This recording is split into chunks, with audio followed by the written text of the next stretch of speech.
My mother wanted to take pictures of every single event that we ever had. As she got older, she couldn't see as well. She was having trouble taking photos. So I started taking pictures, and just with a little Instamatic Kodak camera. And I really liked it. And I think that had an influence on me once I got to high school as to trying to decide what I wanted to do. And it wasn't like I was thinking this was going to be my career when I started doing it in high school, but it just kind of morphed into that, turned into that. I was a senior in high school. I was already selling my photos. I had been going to rock and roll concerts and getting backstage and taking pictures and selling them to magazines, selling them to the local, newspaper, kind of like The Current. And I was having some success with that and earning a little extra money on the side, and I kind of realized that by the time I was a senior in high school that that's what I thought I was going to do for my living, was be a photographer and be an artist. It took me a long time to get to this point to where I feel comfortable with everything that I'm doing now, but it was sort of learn as you go along kind of thing. But I was very aggressive and very set in my mind that this is what I wanted to do, and so that's what I did. In the beginning, I was just trying to make a living. So I was mainly doing commercial photography, public relations, ribbon cuttings, conventions, all sorts of things.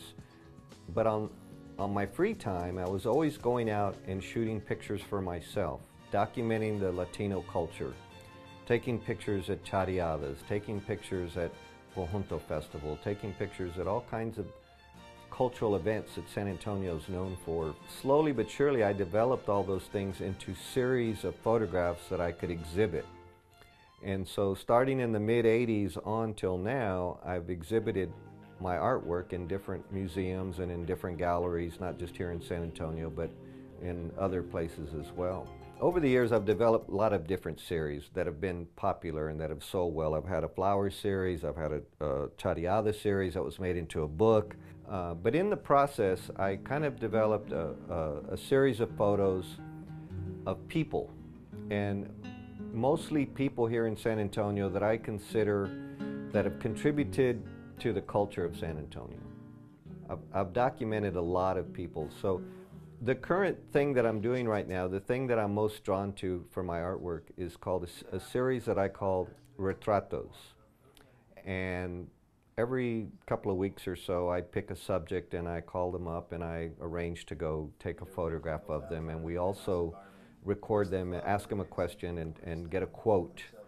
And we publish it on the Revarve Report. And eventually, all of those are going to end up in an exhibit somewhere. I did a really beautiful portrait of Selena when she was around. I used to do a lot of photos of Tejano artists. It's in the collection at the National Portrait Gallery in Washington, D.C. It's part of an exhibit that's up right now called The Cool 100. It's been turned into a book. It's a beautiful coffee table book. So I'm real proud of that. Also working on an exhibit, and that's the San Antonio Missions. They're up for a World Heritage Site designation. I take a real straight approach to photographing the architecture and the details of the missions.